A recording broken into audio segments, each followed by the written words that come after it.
My mother was definitely damaged. And when she met Muslims, she was really upset. When she would see me praying, even if she heard me say Salaam Alaikum to someone, always she was upset. But she became sick. It was cancer. When the doctor came with the bad news, I've got some bad news. And she just looked at him. She just said, how long? And he said, it's difficult to say. I said, if you die here, I said, your sons will carry you. I said, your daughters will wash you. And I said, you'll be wrapped in a simple white cloth. And I said, and you'll be buried in the ground. She said, that's what I want.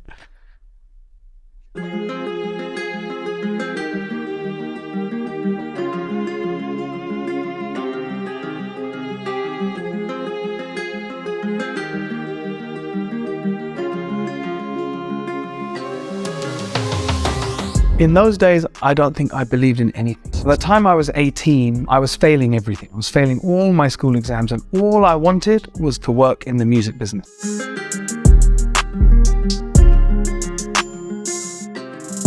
We're starting Motown Records here in the UK. That was more than a dream come true. Having that name, Motown, just having a business card on it. Anywhere you went, you put that card down, it would open doors.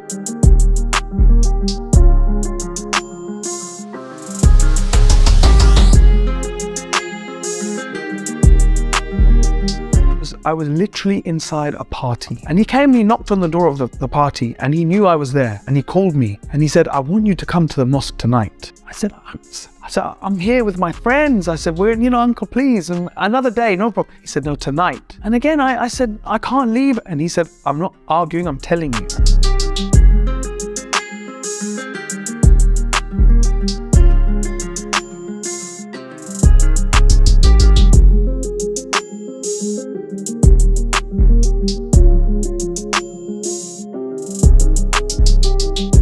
I remember the dua in the qunut, and I wasn't joining in, I was sitting at the back of the mosque, and I felt the power. Ameen, ameen. I just sat there and I said, look, God, I don't know if you're there, but I tell you this, I'm not giving up my lifestyle. I said, my life is too good. I said, if you want this for me, then you have to do something, you have to show me. From then, things started to just go down and down and down and down until I genuinely feared that I was losing my mind.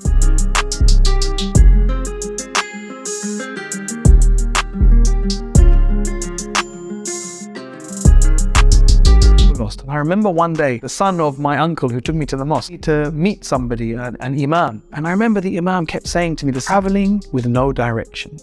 And I felt that I was moving, but I didn't know where I was going. I didn't know what was the point of life. I didn't know what was important. It had a big impact on me, especially my cousin. He didn't have any money, and yet he was happier than me. I started making dua, and I'd even opened the Quran. I remember opening the first time, and I remember, of course, فَإِنَّ مَعَ الْأُسْرِ يُسْرًا. إِنَّ مَعَ الْأُسْرِ. This difficulty that you're in, it will come to an end. It will come to an end.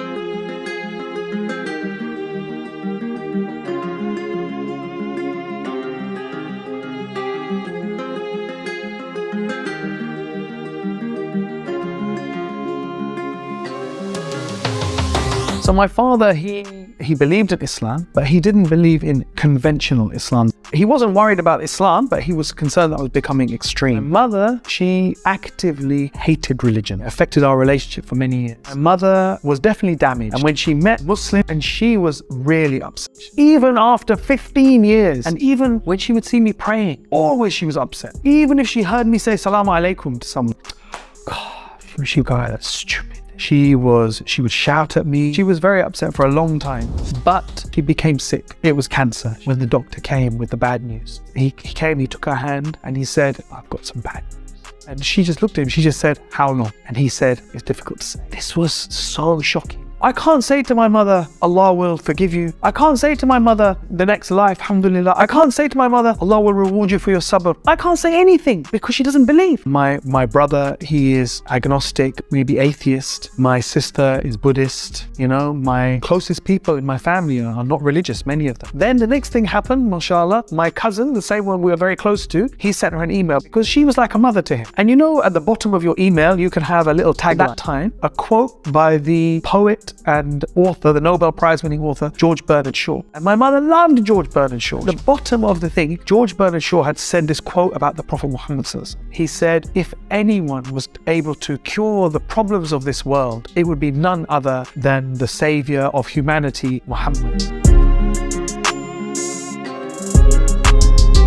Slowly, the door was opening. But still, I was thinking, she's not Muslim. Then she came to me and she said, I need to have a serious conversation with you. She said, look, I've told your brother and your sister that when I die, I want to be cremated. No problem, whatever you wish is your wish. I said, but hold on. I said, but have you thought of the practicalities? I said, if you die here in our home, I said, your sons will carry you. I said, your daughters will wash you. And I said, you'll be wrapped in a simple white cloth. And I said, and you'll be buried in the ground. He said, that's what I want.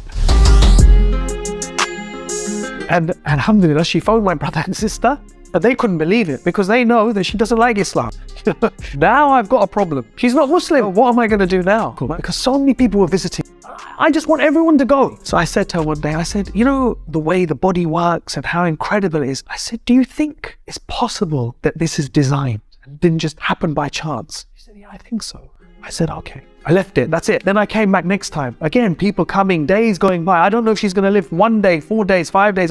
Every day I'm thinking, we spoke last time, I said, about the possibility of a creator. I said, do you think it's possible that that creator might have sent us people, good, righteous people to guide us, like Jesus and like Abraham and like Moses and like Muhammad? I'm so scared that she's going to say no. She said, yeah, I think that's possible.